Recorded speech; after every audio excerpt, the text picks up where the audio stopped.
my water just broke. I felt like things really intensified. She was right there and she was coming. It was an amazing feeling. I'm going to cry just thinking about it. I could feel her head. We heard her cry. We were squeezing hands and she was screaming. I'm Bryn Hunt Palmer, and you're listening to The Birth Hour. This podcast is designed as a safe place to come together and share childbirth stories. Stick around and join us to hear informative and empowering birth journeys from all over the world. This episode is in partnership with Motif Medical. Motif designs insurance-eligible products for busy moms. With a focus on innovation and empowerment, Motif's line of breast pumps and maternity compression garments are sophisticated yet discreet and made to support mothers as they navigate new motherhood. Discover why moms are reporting more milk in less time with the Luna breast pump and see how you can get it covered through insurance at motifmedical.com/birthhour. You'll also see their other products there like the Aura Glow, which is their new wearable pump that I discussed at the end of this episode with lactation consultant Jackie. We talk about what makes this wearable unique and how it compares to the Luna, and it's really just a great conversation, so be sure to listen to that at the end of this episode.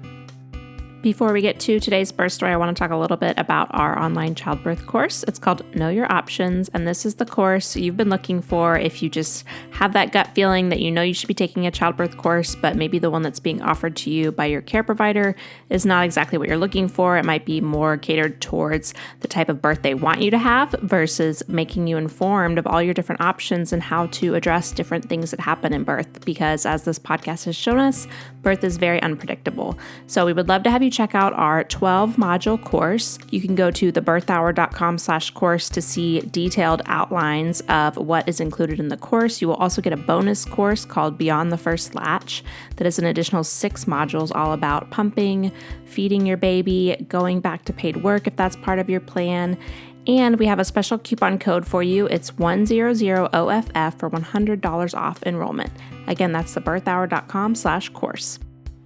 Another great way to support the Birth Hour and get more involved in the community is to join our Patreon. You can do this by going to patreon.com/birthhour, and you pledge $5 or more a month, and you get perks like access to our archived episodes. We have over 800 episodes in the archives now that are not available in the main podcast feed. You also get access to our private Facebook group, which is a great place to find support and community, as well as searching the archives there. There's been so many great discussions, and you can just pop a question into the search bar and you'll find some great answers to things that have already been asked. The last thing that we offer to our Patreon members is monthly Zoom calls, which is a really great, intimate way to connect with other Birth Hour listeners and me each month. Your support means so much to me. There's a few different ways to do it. You can do a gift membership, send that link to someone who needs a gift idea for you, or you can do an annual membership, which basically gets you like 2 months free. This support means so much to me and really, truly keeps the lights on here at the Birth Hour, because with more podcast networks emerging, it's becoming a little more challenging as an independent podcaster to keep things going. So our Patreon supporters are a huge part of that, and I'm really grateful to each and every one of you. So again, you can go to patreon.com/birthhour to get started with that. Today's birth story guest is Lindsey, and she's going to be sharing 2 hospital births with midwives in France. Hi, Lindsey. Welcome to the Birth Hour. Thank you so much for coming on the podcast. Hi, Bryn. I'm so excited to be here. Great. Well, I'm excited to get to your stories. But before we do that, can you tell listeners a little bit about you and your family? Yeah, so my name is Lindsey. I currently live in Strasbourg, France, which is a city in the northeastern part of France, right on the border with Germany. I'm originally from Portland, Oregon. I was raised there. I'm one of 8 kids, so my mom has lots of birth stories to share with us. And my family is composed of my husband, Thomas, who is French. He's from Lyon, which is a city in sort of the southeastern part of France and close to Geneva. And together we have 2 kids who were both born in Lyon. Freya, who is 7. So she is in the French equivalent of 2nd grade, and Margot, who is 2.5, and she's at daycare. Okay. So I guess take us back to finding out you're pregnant in France. Yeah. So I had sort of always told my, at the time, boyfriend, we weren't married yet, that I really wanted to be a mom before I turned 30, which in retrospect is kind of a silly deadline to give myself. But I really clung tight to it. And so around my 28th birthday, I was like, hey, you never know how long it's going to take. Like, we need to get this ball rolling. And he wasn't quite ready. I was getting nervous at this approaching deadline. So he finally shared with me the summer I was 28. I think that was 2017. It was during the eclipse in Oregon that he was ready to start trying. So I was really excited. And we got back to France. And shortly after that, I learned that my best friend was pregnant, which kind of put a little bit more pressure on me. Was your best friend also living in France? No, my best friend was living in Oregon, in Portland. Oregon. Okay. So long distance belly long buddies. Distance. Exactly. Best friends. We've been best friends since we were 12. So long-time best friend. Shout out to Kendra. And lo and behold, we started trying in September, and 2 weeks later, I found out I was pregnant, which was very exciting and a big relief and a little bit of a shock because I was sort of already a little bit in the pregnancy parenting world. And I know that it's not necessarily common to get pregnant at the first try. So I was really happy and happy to be pregnant at the same time as my best friend. So yeah, that was kind of the finding out of it. Pregnancy proceeded to be pretty difficult for me. At the time, I said it was the hardest thing I had ever done. The first trimester of pregnancy, I was really nauseous and threw up a lot. And I was also kind of surprised by my lack of French skills when it came to pregnancy specifically, because my French was pretty solid, I would say, at that point. I had taken a test to prove, it was to write on my CV that I spoke basically like a native. But I just wasn't in those circles as far as French went. So I remember one time my midwife, I was cramping a little bit, and she said, okay, we're going to check your cervix. And I said, okay, kind of smiled at her and just stayed sitting there. And she was like, so you need to undress, because I didn't know the word for cervix. So yeah, it's tricky when you learn day-to-day language, but haven't learned the jargon for a specific thing. Yeah, exactly. And later on, I remember asking my doctor if I could have a prescription to rent a breast pump. And I translated it directly. I said une pompe à lait. And she looked at me and she didn't look at me like I was crazy. She was actually really kind about it, but it took her a second to figure it out. And that's not what you call it in French. So yeah, little stuff like that was kind of frustrating. And like I said, I have 5 sisters. There's 6 sisters in my family. A mom who's had a lot of birth stories. I've always liked birth stories in that world, but I just hadn't figured out a way to connect to it in France. So from the beginning of my pregnancy, I kind of had this frustration of knowing what to expect if I was in the US, but not necessarily knowing the rules or what to expect in France. But I did learn. And yeah, that part was a little bit hard. But aside from the nausea, physically, I did pretty well. And it did go away in the second trimester. I started having pretty intense hip pain, which made it hard to go on walks and whatnot, which that comes back to bite me a little bit during the birth. I didn't have the reflex to go see a physical therapist or anything like that. I just kind of dealt with it. In France, you have the right to take childbirth education classes. They're covered by the Social Security network. So I did that, and they can be basically on any subject you ask for from your midwife. So I think I did one on baby wearing. I did one on breastfeeding, which was definitely helpful and helped, I think, set up expectations.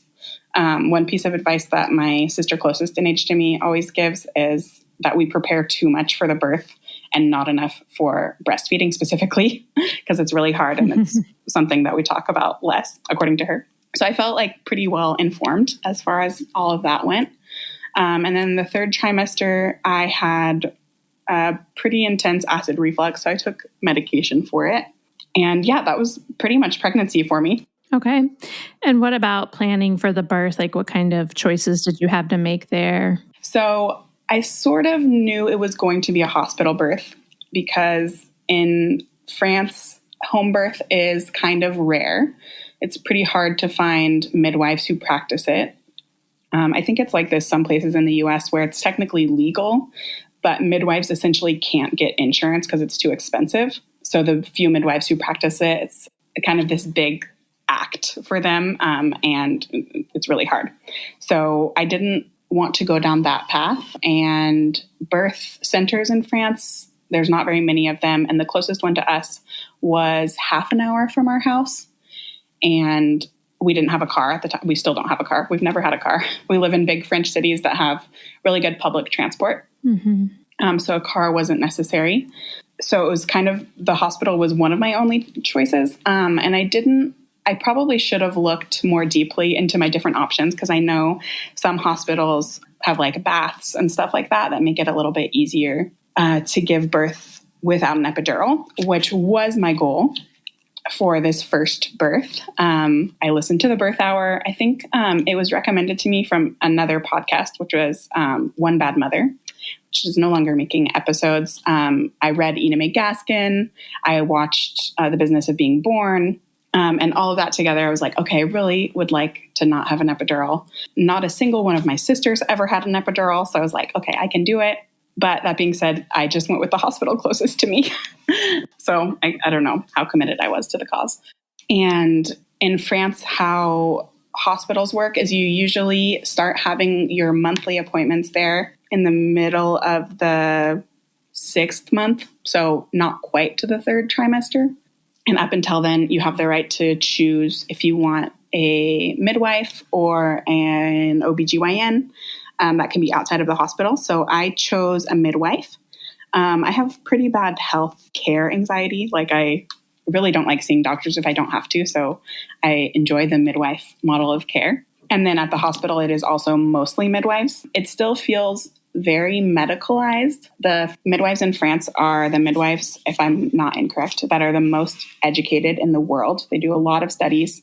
They are essentially doctors. They can prescribe medicine. I believe they don't usually do cesareans, but they technically could if it came to that, if an OBGYN wasn't available. So yeah, that was my experience at the hospital. And then almost never is the person who follows you during your pregnancy the person who will be there at your birth, because it's 2 different teams. So there's the team that works downstairs in the hospital that does all the appointments, and then the team that works upstairs that actually does the births. And then I believe they also have a separate team that does postpartum. Another thing that is not my favorite, and I do wish I had looked more into it, because upon further study, there are a few other options. There's one where basically midwives who don't work at the hospital get rights at the hospital and can do births there. And it's more of like a home birth or birth center vibe. And it's your provider that is there with you. So I wish I had known about that, but I didn't. You only know what you know. So that's okay. And at the time I was sort of okay with it. It turned out okay. All right. Well, let's go ahead and get into how labor started for you. So again, in France, something I didn't mention is that you only have appointments once a month unless there's some kind of issue. And even at the end, you have an appointment at 37 weeks. And then if you haven't gone into labor by 41 weeks, you would go back to the hospital.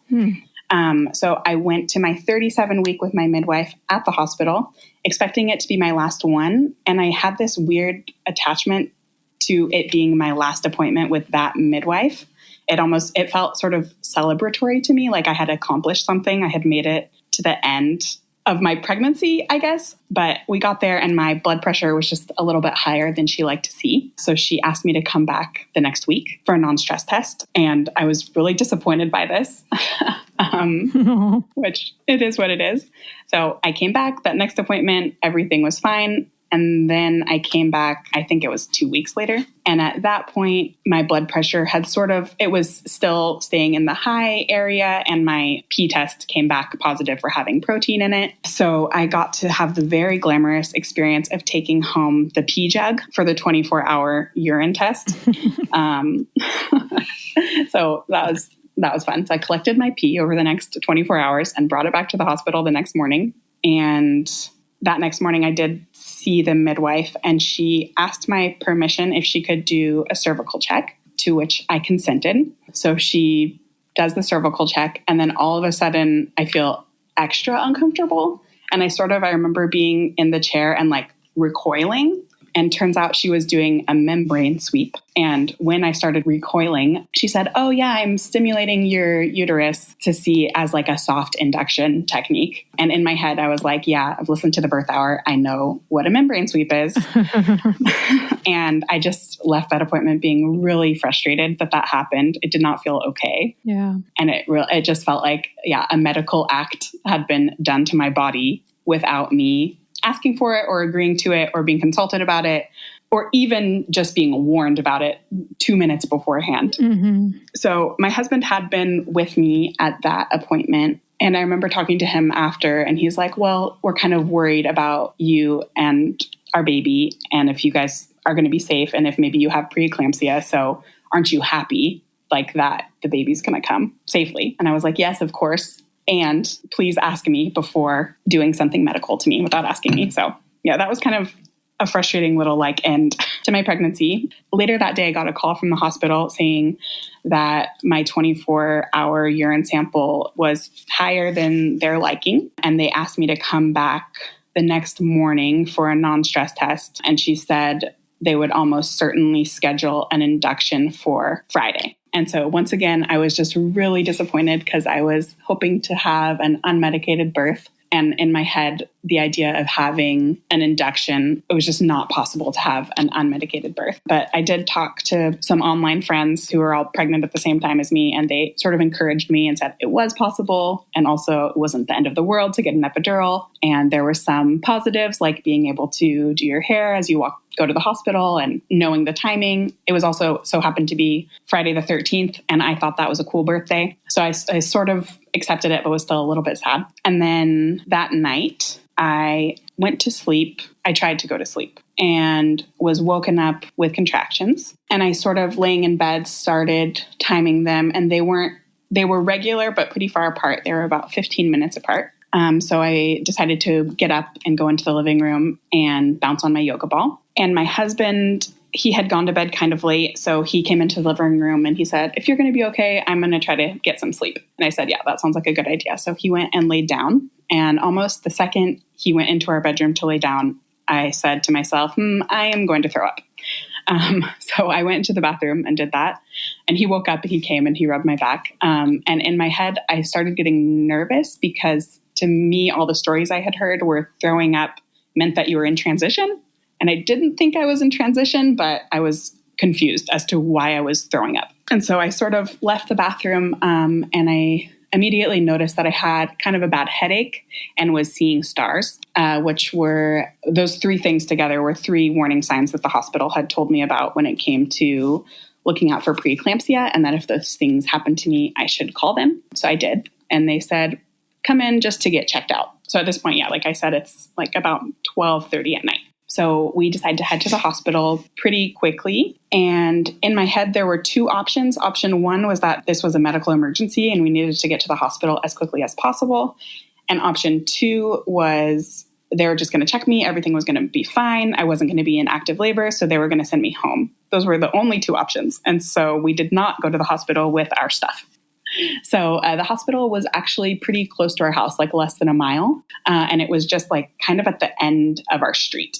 So we walked there, which is kind of a surreal moment, like walking down the streets of Lyon at 12:30 at night. During that walk, my contractions were still about every 15 minutes apart. So I had one contraction on our way there. So we get to the hospital. We wait for a while in a little waiting room at the maternity ward. And already in that room, my contractions started ramping up.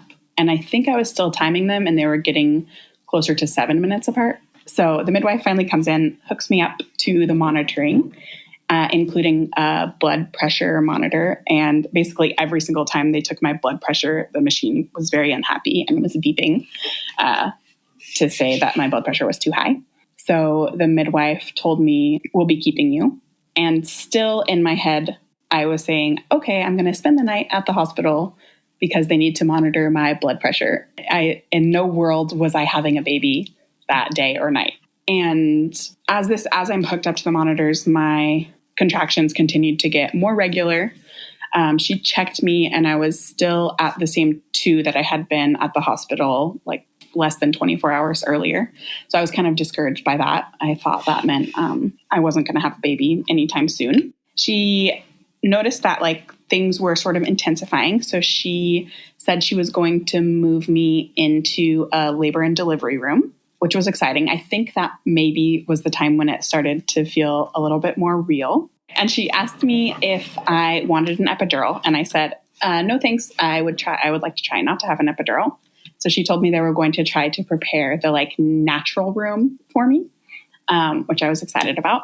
She unhooked me from the monitors and said could just labor while they were preparing the other room. And basically, as soon as she left, the intensity of my contractions really kicked up. And I had mentioned earlier that I had started having hip pain in my second trimester. And so every contraction felt like I was being ripped apart by my hips. Like somebody was holding each of my hip bones and pulling. And in all of the preparation I had done, that kind of pain just hadn't been on my radar, and I didn't feel like I could deal with it. So I decided to ask for the epidural. And in that moment, I felt really good about it. I felt like I needed it, that this was sort of outside the scope of things I had imagined, and that it was okay to ask for it. But I did tell myself, she said she was going to come back in an hour, so I can wait that amount of time for her to come back and see where we're at. But about 5 minutes later, the pain just kept getting more and more intense. And my contractions started feeling like they were on top of each other. So I pressed the call button and she came back in and she seemed a little bit annoyed. And I said very chipperly, I would like an epidural, please. And I had like a smile on my face, was really polite, did not seem like I was in intense labor. And again, she seemed kind of annoyed. And she said, okay, well, I'm finishing up something else. I will come back in 5 minutes. So she left, and Thomas said to me, like, Lindsey, do you know that it's okay to show when you're in pain? Because I had been in pain. I just wanted to be polite and agreeable. And so that's how I asked for the epidural. I don't think she realized at all, like, what kind of intensity I was feeling. At the moment she came back, I believe it had been 45 minutes since she had last checked me. So not a super long period of time. And so she checked me again and I was at 6. Okay. Yeah, things were moving along. Mm-hmm. And I could sort of see on her face, like, she was a little bit taken aback. And maybe I'm reading into this, but I think she felt bad about maybe seeming a little bit frustrated before that. So another kind of funny moment is she said, okay, well, the anesthesiologist is waiting for you in the labor and delivery room. So we just have to make it down the hall. And at that point, I was wearing underwear, I think, and like a shirt, like a loose top, but I had taken off my shorts. It was the middle of summer. It was July 12th. It was very hot.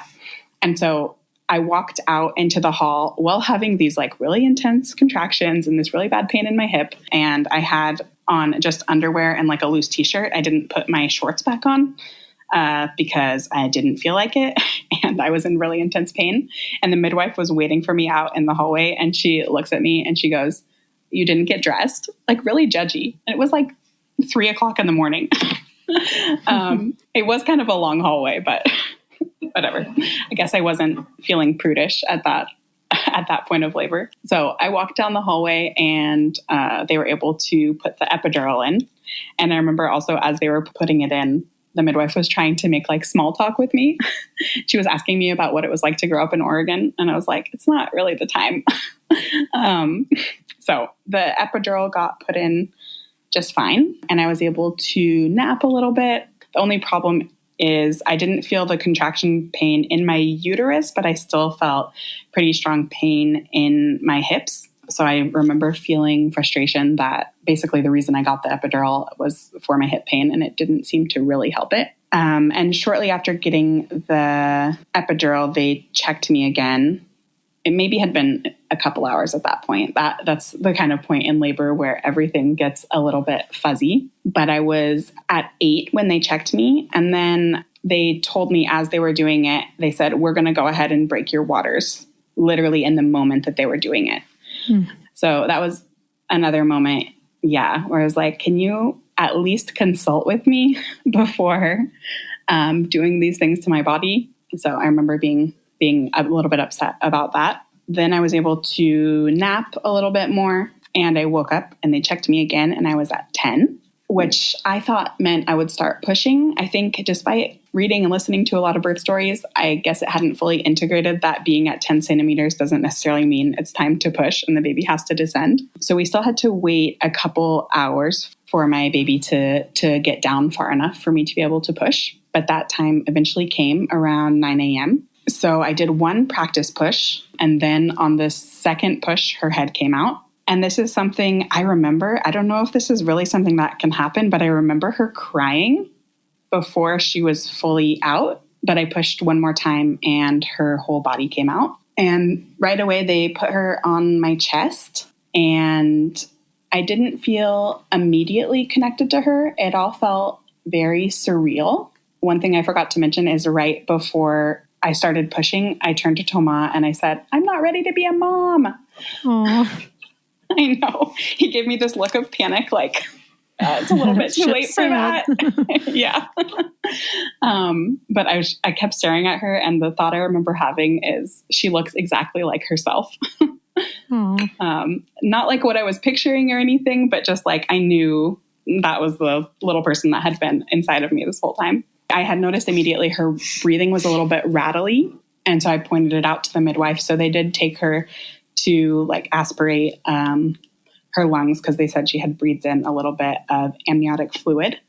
And I wasn't worried or scared, even though she was gone for about 10 minutes, because I had heard her crying and I had seen her, and she seemed healthy. She seemed good. But I did have this immense sadness about being in a different room from my baby who had been inside of me for 9 months. That part was pretty hard. And I did have a couple light tears that they stitched up.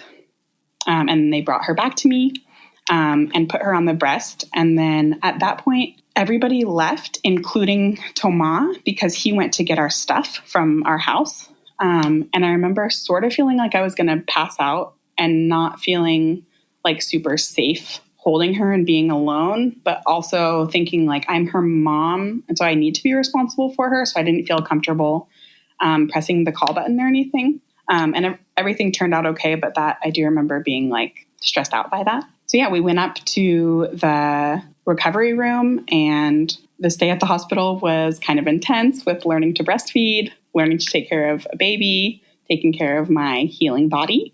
And then we left the hospital. In general, in France, you stay at the hospital for 3 days. So we left the hospital on July 15th. And I remember feeling really sad and crying the whole way home as we actually decided to walk home since it was just easier than driving. And we put her in a stretchy wrap. So that felt very vulnerable, walking home with this newborn baby strapped to me. And then when we got home, it was actually the World Cup that day, and France won. And I don't care about soccer, but I cried every tear in my body at the World Cup. That hormone drop is real. Yeah, the baby blues hit me hard. Yeah, so that was the immediate postpartum with Freya. I do want to get to my second birth, but one thing that really marked the postpartum period is I had pretty intense anxiety, which got diagnosed around when she was 2 months old. So I did therapy for a while with her, and I also took Zoloft for about a year, which those two things helped sort of get through that difficult anxiety period. Good. All right. Yeah, let's go ahead and hear about your second pregnancy. Yeah. So my second pregnancy was quite a while later, at least as far as it seems sort of out of the norm, I guess. So my kids are 4 years and 9 months apart. I think if it had been up to me, I probably would have chosen to have them a little bit closer together. I was ready a bit before my husband, but all's well that ends well, because I really like the age gap now. I think it's really fun having kind of a quite a bit older one and a younger one. But my husband was finally ready, and I was really excited to try. Once again, we got pregnant pretty quickly. We got pregnant, I believe it was the 4th cycle. So for us who had gotten pregnant the first time around, it was a tiny bit hard. It was in my head. I was like, well, you don't know if something's wrong unless something's wrong. And what if something's wrong? But luckily something was not wrong. So we got pregnant pretty easily. And then that pregnancy, I had a similar amount of nausea, except for it never went away. So I think if I had been in the US, I probably would have been diagnosed with HG. But in France, they're a little bit less likely to give diagnoses like that. But I was extremely ill my entire pregnancy. I was able to take, what's it called in the US? Like Zofran for nausea? Yeah, it's the one it's like B6 and something else. So I took that medication, which was helpful, but I still, especially on my way to work, I had to take a bus. And I would always arrive at work and immediately throw up. So that wasn't very fun. And I did eventually get my midwife to write me a letter saying that I should only work from home until my maternity leave, which in France starts usually 6 weeks before your due date. Oh, wow. Yeah, it is really nice. It is actually one of the worst maternity leaves in Europe because it only goes to 10 weeks postpartum. So better than the United States, worse than most other places. Yeah, a lot of countries have like a year, right? Yeah, exactly. And I remain grateful. Yeah, so 6 weeks before your due date and then 10 weeks after? Yes, so 16 weeks in total. And then there's some exceptions for twins. And then once you have a third baby, usually you get a little bit more. And can you move some of the ones before your due date to apply to once baby's there or no? You can move, I believe it's 2 weeks. Okay. And then you can also sort of add 2 weeks, which is what I did because I was very tired and I was very done working. And I knew that I could not make it an extra 2 weeks to push it until after the birth. There's also parental leave, which is very poorly paid, but you are essentially guaranteed your same position or your same level once you get back from your parental leave. And each parent can take up to 18 months of parental leave. Okay. That's how it is right now. They're sort of maybe going to change it, but who knows? Okay. So another thing with that pregnancy is since I had a preeclampsia diagnosis, even if it was pretty mild with my first pregnancy, they wanted me to get regular non-stress tests starting at 28 weeks with a midwife. And they also wanted me to see not a midwife at the hospital, but a gynecologist. So I really enjoyed seeing my midwife every week. I sort of expected to think of it as being like overly medicalized. But since it was with a midwife of my choosing, who I felt really safe and comfortable with, it just felt really good. And it felt like a little chat session that I could have with her every week. And then on the other end of that, I really didn't like my gynecologist. She just felt really cold to me. And there was one situation that happened when I was getting the GBS test, which all of my friends, they did it themselves, like with a Q-tip. I don't know if that's normal, but I feel like almost everybody I knew did it themselves. And so when the gynecologist said, well, I'm going to do it, you can get in the chair, I was a little bit miffed, but I said, okay, that's fine. So I get in the chair and she like shows me the Q-tip and goes in with the Q-tip to check for GBS. And then literally out of nowhere, I feel her hand inside of me. And once again, like the other time, I completely recoil in the chair. And she looks at me and she goes, oh yeah, I'm just doing a cervical check. And I was, again, 32 weeks pregnant, getting the GBS swab. I hadn't expressed any concern about movement or literally anything. Everything was normal. There was like no reason for a cervical check. So that made me even more angry than what happened the first time, just because it seemed completely out of left field. And I never said anything. I sort of regret that. But that was like a little thing that happened with my gynecologist, which made me lose even more like trust in her. And I just did not feel safe or good there. I did decide to give birth at the same hospital. We had moved a little bit further away, but it remained just kind of the easiest option. Another thing I did during this pregnancy is I went to see an osteopath. It's like a chiropractor? Like a chiropractor, yeah. Okay. Except for slightly different. I think chiropractors also exist in France, but okay. And I saw this guy twice, and he essentially took away any pain that I had in my hip. Amazing. I love him. I did. I think I proposed marriage to him. And I had that hip pain. It lasted after the birth of my eldest daughter. And so he took away like 5 years of hip pain, which was amazing. And then also 1 week when I was doing my non-stress test, my midwife had a replacement, and it turned out she was American. And it was really nice to be able to talk to somebody in English. Even though it was 4 years later, my French had improved. I had sort of started listening to some podcasts about parenting in French. but it still was just a relief to talk to somebody in my native language. And so I decided to do those birth prep classes that I mentioned before with her. And she gave me some really good tips, some really good mantras that I ended up later using in my birth. And then there are two more things I did during my pregnancy. One was a lot of acupuncture. I did it for nausea. I can't say it super helped, but it didn't make things worse. And then I also did the acupressure points at the end of pregnancy to sort of gently help encourage labor along. And the one other thing I wanted to mention I did during pregnancy is called prenatal singing, which I believe is a very French thing, but it kind of just teaches you about like the sounds that you can make during labor and is also about like connecting with your baby. So I only did the one session of that, but it was honestly really helpful. And I feel like the sounds I learned to make also helped me during labor. So I wanted to mention that if anybody wants to look it up. Yeah, it's a first for me. That sounds cool. Yeah, it's really cool. And now I've learned a little bit more about it. And the more I learned about it, the more cool it seems. I know somebody who practices it, like teaches other people it, and she calls it internal acupuncture. So I thought that was awesome. Yeah. So at the end of my pregnancy, I went to see that same midwife that I had been seeing weekly.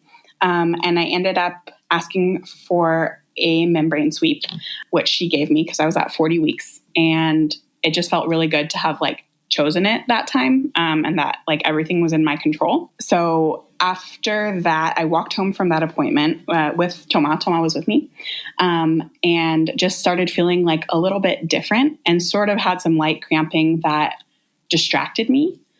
So we decided to go ahead and ask his mom if she would spend the night. She didn't live too far away, in case something happened during the night, so that she could come take care of our eldest.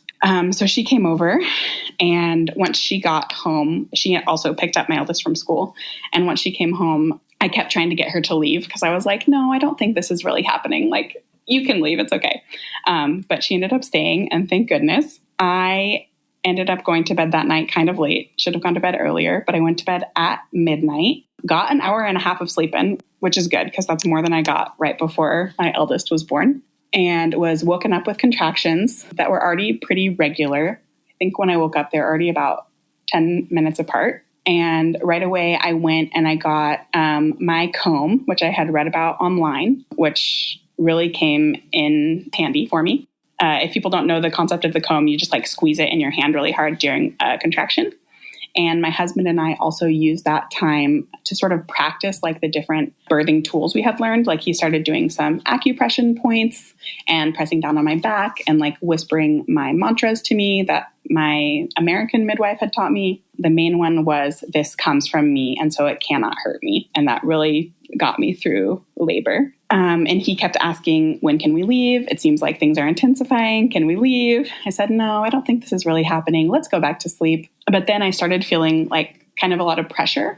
So I got up out of bed, and in order to try to relieve some of the pressure, I squatted down by the bed and felt a little pop.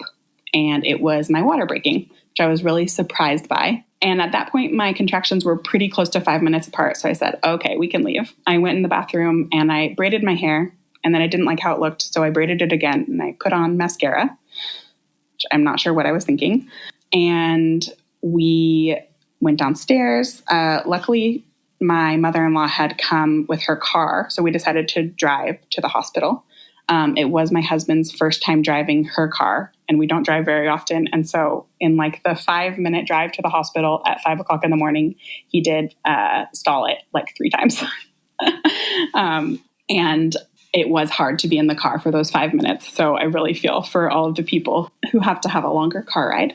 So we arrived to the hospital around 5:23 a.m., I believe, and immediately went up to the labor and delivery ward. We're let in. We had a little non-stress test. I felt extreme relief when they took my blood pressure and it wasn't high, because I think up until that moment, I really believed that I was going to develop preeclampsia again. And the midwife noticed that things were really ramping up. She checked me and I was at 3. And when my midwife had done my membrane sweep earlier that day, I had been at 1. So I felt like my contractions were actually doing something. And she asked me if I wanted an epidural. And this time with a lot more confidence, I said no. And I felt just like really sure that I wasn't going to need one that time around. And as my contractions got more intense. I also didn't have the hip pain that I had the first time. And so that was another big moment of relief for me and kind of just perfect knowledge that I was capable of doing it if I didn't have that hip pain. So we went back to the quote unquote natural room, which it didn't have a bath or anything like that in it, but it has yoga balls and sort of things you can hang off of and things to help you get through an unmedicated birth. And I didn't use any of those things. I found a little corner in that room and I just squeezed myself into that corner, and Thomas was behind me, and he pressed down on my coccyx. And as he did that, I had almost no pain, which was amazing. And he did a really good job, like using literally all of his weight to push down on me to help me get through those moments. At one point, we did go to the bathroom, which was outside of the room. So it took me a really long time to get there. And he did ask me if I wanted privacy. And I said, sorry, no. And I hung off of his neck as I peed. And as soon as we got back into the room, I just knew that I wanted to be laying down. So I got on the bed and I got into the fetal position, or as close to the fetal position as one can get, 40, almost 1 week pregnant. And so I was just like laying there and asked Thomas to call the midwife to see if she would check me. So the midwife came in and I was at an 8. And I remember being a little bit confused because I felt pushy. I sort of knew that things could go really fast from that point, but it was like a little bit confusing not knowing exactly how much time was left. And I believe that was probably around 6:50 a.m. because shortly thereafter, my body just started pushing. And I remember the midwife did like kind of force me to get one of my legs up in a stirrup, which was really uncomfortable. But the time had come. It was time for her to be born. One thing Thomas said is he could watch each contraction move down my body like a literal wave. That was kind of a cool perspective to hear about. And I just let my body push. The midwife was there, and I think also a student midwife and a baby nurse. And she did kind of coach me. Like she said, just push however you need to push. You're doing a great job.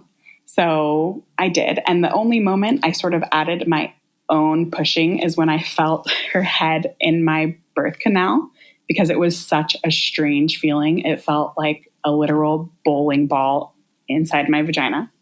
And I remember I had this moment of lucidity and I locked eyes with the midwife, kind of just like, what the heck? So I added my own purposeful push to that moment, and she came out. And then the midwife started saying, attrape-la, attrape-la, which means catch her, which isn't something I had thought about or planned for and didn't know that I wanted. But I reached down between my legs and grabbed her and brought her up to my chest. And I think that remains the coolest thing I've ever done or will ever do. It was such an amazing experience to catch my own baby and really feel like I had done everything from the beginning to the end. So she was there. She was on me. I did ask them to do delayed cord clamping, which is not super common yet in France, even though it's evidence-based. They haven't started doing it, so I wasn't sure they would, but they did. And another thing I remember noticing that I didn't the first time since I had an epidural was the feeling of the umbilical cord inside of me. Like that was such a strange feeling to like still feel this connection to the interior. And then they did give me the little tour of the placenta after, which I didn't get the first time either. And I enjoyed seeing, how it looks like a tree and it's big and seeing like where a water sac was attached and seeing the maternal side. That was all really cool. And then like sort of quickly for the immediate postpartum, it was just so much easier, like recovery, not having an epidural, I feel. I also didn't tear, which was another surprise. And I was pleasantly surprised by that. But yeah, we went up to our recovery room and she breastfed fine. And like, it was honestly really easy. And she was pretty big. It was an amazing experience. Awesome. And I felt really like powerful. Very cool. Yeah. All right. Well, I feel like you did a really good job of mentioning resources throughout, but anything you want to highlight here at the end? One thing I really wanted to bring up was just like having a community. One thing I did for my second pregnancy is I joined a Discord bump group, and we're still in it, still going strong. And I just love those people in my Discord group and all the help we've brought to over the years. Like, a lot of us have met. One of them has spent the night at my house. Like, it's just really nice to have that support, like, of people who have seen it all and been there for everything. And then one other thing I forgot to mention in my intro is that I'm currently training to be a birth doula in France, which is very exciting. And it's honestly a dream come true. And as part of that, I started my own birth story podcast in French. Basically, I created the thing that I wished existed for me 7 years ago when my first child was born. So we've just started, and it's very amateur, but we have currently a few episodes out, and hopefully by the time this episode comes out, quite a few more. So if people speak French, or if they're looking to improve their French, I'm hoping it'll be accessible for that. I ask people to speak kind of slowly. So yeah, there's my other resource. And the name of the podcast is Histoire de Naissance, which literally just translates to birth stories. Okay. And we'll put that on the show notes for people who are like sitting there wondering how to spell that. Great. Yeah. Yeah. And where's the best place for people to connect with you? So they can go to my professional Instagram. It's Lumi Doula, Lumi Lumi, and Doula Doula. Okay, perfect. Well, thank you so much, Lindsey, for sharing. Thank you. All right, now I'm going to talk with Jackie from Motif Medical about their awesome wearable pump. Hi, Jackie. Thank you so much for joining me to chat about the Motif breast pump line. Yes, thank you for having me. I'm excited. We have some exciting things coming. Awesome. Well, before we get into all of that, will you tell listeners just a little bit about you and what you do at Motif Medical? Yes. So I am a registered nurse and board certified lactation consultant, and I have the pleasure of being the clinical lactation advisor or clinical lactation specialist with Motif, which just means I get to play around with all the fun breast pumps and tell them all the things that might make the pumps and the products better for breastfeeding families. And I absolutely love it. I also work in private practice, so I still am very much, boots on the ground, helping families in their own homes right after birth or anytime in the postpartum period and the prenatal period, just helping families be more prepared for a breastfeeding journey and all the things that they might encounter. Very cool. Well, I was lucky enough to get to use the Luna breast pump when it was pretty new, I guess 6 years ago now. My youngest just turned 6. And I talk about all the time how it was my favorite pump of all the ones I had tried, over 3 kids and everything. And then you guys came out with the hands-free pump a couple years ago, and now there's something new on the horizon. So I want to talk about the new pump that's coming out this year. Yes, we are very excited. Just after the first of the year, we are launching the Aura Glow, which is a new wearable pump. You might remember the Aura as our original wearable pump, and it's still available, but we've got a new player on deck that I think is going to provide a lot of really sought after features, a lot of great pump quality, and something that moms I think are going to be really excited to use on a pretty regular basis as they're going back to work or just going about their lives where they need to be hands-free, need to have that wearable pump option. Very cool. So I know you guys kind of take a lot of, I don't know, advice isn't the right word, but you take feedback. There we go. You take feedback from customers and what people are liking about pumps and things like that. So what are some of the differences with the Aura Glow that we can expect to see?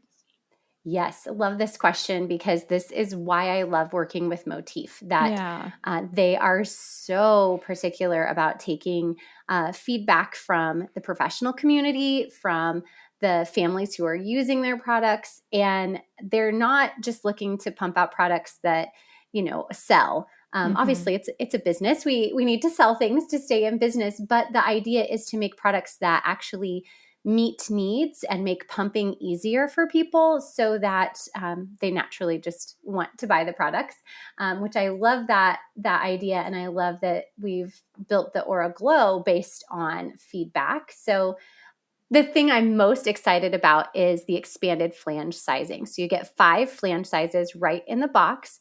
So you get the 24 millimeter breast shield, but We also include 15 millimeter, 17 millimeter, 19 millimeter, and 21 millimeter inserts, so that right out of the box, most people are going to be able to find something that allows them to pump efficiently, effectively, and comfortably. And then if those sizes don't work, the 15 through 24 that come in the box don't work, we also have even smaller sizes, 11, 12, 13, and 14 millimeter inserts available, and then a 27 millimeter breast shield available for those that might need a larger size. So excited about that. The other things that I think set this pump apart, it's a powerful wearable. So the suction is 260 to 280 mmHg. So that's millimeters of mercury. That's how we measure that suction pressure. And that puts it on par with the suction of pumps like Luna. It's still a wearable, still something that we're going to classify as a secondary pump that we would use to complement the Luna, but it's powerful. And it has 2 pre-programmed pumping modes, which are just, I think, something that's going to make life so much easier and take a lot of the guesswork out of, what settings do I use? How do I set my pump to get the most out of it? Yeah, the different sizing is huge. I know I tried a wearable pump with my last baby, and it was very early on in the making of these, but that did not work for me and was not comfortable. So having those different sizes is amazing. And do you guys provide some kind of guidance in the packaging, or can people reach out to help find the right size? We do provide guidance in the packaging. That's all been updated to match the most current information we have about flange sizing. So as I said, Motif is huge on listening to that feedback, and lactation consultants have been screaming about flange sizing for a while now, and Motif definitely has listened by including those smaller sizes and that flange sizing guidance that does fit the most current information that we have about getting the right size. Amazing. So you also mentioned the programming modes for pumping. Can you explain a little bit about those and what's different with the Aura Glow? Yes. So I think this is revolutionary. I love this idea. There are 2 pre-programmed pumping sessions. There is the cluster feeding mode and the general pumping mode. And you can still use the pump, just as you normally would use a breast pump. But the cluster feeding mode has these 5 levels of pumping and then pause, pumping and pause to mimic how a baby cluster feeds. So that can help increase milk supply. And without the need to do this big, long power pumping, hour-long power pumping session, it's this 30-minute pre-programmed session that your pump will move through all by itself. And then the general pumping mode is just a way to maximize your pumping efforts a little bit by triggering a couple of letdowns. So it goes through massage mode and it stays there for 2 minutes to help trigger that letdown. Then it goes to expression mode, and you get that, longer, more rhythmic, kind of mimicking how the baby suckles once your milk has let down.